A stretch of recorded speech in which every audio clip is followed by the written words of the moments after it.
Gene interaction.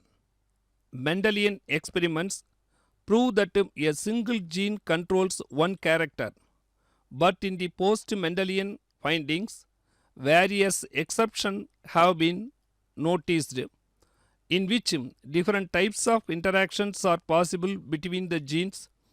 This type of gene interaction concept was explained by W. Batson.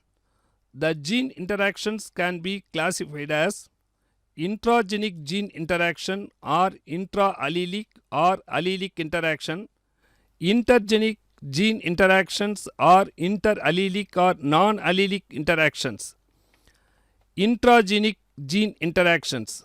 It takes place between the alleles of the same gene, that is, alleles at the same locus. It includes incomplete dominance, codominance, multiple alleles, pleiotropic genes. Incomplete dominance. Carl Correns experimented Mirabilis jalapa plant for these findings. In 4 o'clock plant Mirabilis jalapa, when the pure breeding homozygous red present is crossed with homozygous white, the phenotype of F1 hybrid is heterozygous pink. The F1 heterozygous phenotype differs from both the parental homozygous phenotype. This cross did not exhibit the character of dominant parent, but an intermediate color pink. When one allele is not completely dominant to another allele, it shows incomplete dominance. Such incomplete dominance is shown here in 4 o'clock plant.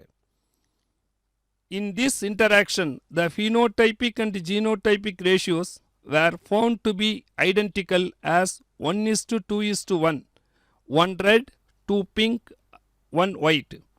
Such codominance 1:2:1 ratio expression of both alleles in the heterozygous condition is seen in red and white flowers of camellia, inheritance of sickle cell hemoglobin, ABO blood group system in human beings. Lethal gene. It is another type of gene interaction. Here, an allele which has the potential to cause the death of an organism is called a lethal gene or lethal allele. This type of lethal gene was reported by E. Barr in 1907 in snapdragon plant. The fully dominant or fully recessive lethal allele kills the carrier individual only in its homozygous condition. So, F2 genotypic ratio will be 2:1 or 1:2 respectively. Pleiotropy. In pleiotropy, the single gene affects multiple traits and alter the phenotype of an organism. The pleiotropic gene influences a number of characters simultaneously, and such genes are called pleiotropic gene. For example, it can be seen in sickle cell anemic patient.